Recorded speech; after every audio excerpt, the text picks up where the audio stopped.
je m'appelle Lou, j'ai 28 ans et je suis depuis 2 ans apprentie en CAP ébéniste à l'école à l'AFPIA à Lifol. Dans le CAP, on apprend à travailler le panneau comme le massif, donc le bois massif.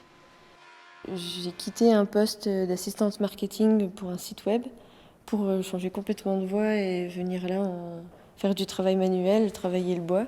Là, l'objectif, c'était de fabriquer des meubles, d'être vraiment dans de l'agencement. Et aussi le fait de travailler de mes mains, d'avoir un vrai savoir-faire. Il faut beaucoup de rigueur, de minutie surtout. Enfin là, en ébénisterie, c'est clair qu'il faut être très précis, très minutieux. Du coup, assez patient aussi pour ça. Ici, à l'école, j'apprends surtout les bases, j'apprends à reprendre tout vraiment, on va dire, depuis le début, à savoir faire les choses déjà d'abord manuellement, puis ensuite avec les machines.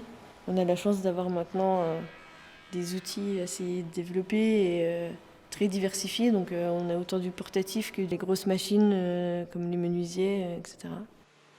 Mon compagnon est menuisier de base. J'étais fascinée par des outils, des machines qui me montraient, plutôt que de regarder des bagues ou des bijoux, je commençais à regarder plutôt les mèches, les forêts, les choses comme ça. Et du coup, il a fini par m'acheter une scie à ruban en anniversaire. Et je me suis vraiment éclatée avec ça, quoi.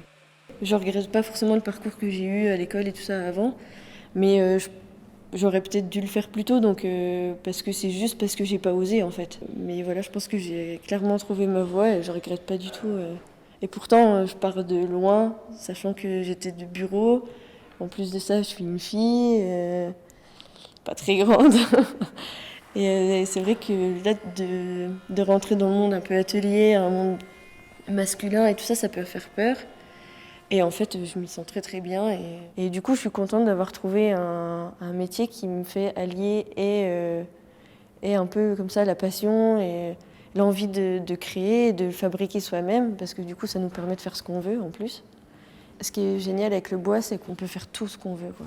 Ça se transforme dans tous les sens, de toutes les manières. Et en fait, la moindre chute peut être utilisée pour autre chose et on peut le travailler de tellement de manières différentes que j'ai l'impression que même dans 30 ans, j'aurai encore à apprendre et que ce sera jamais fini et que voilà. Et je pense que je suis pas prête de m'ennuyer, quoi.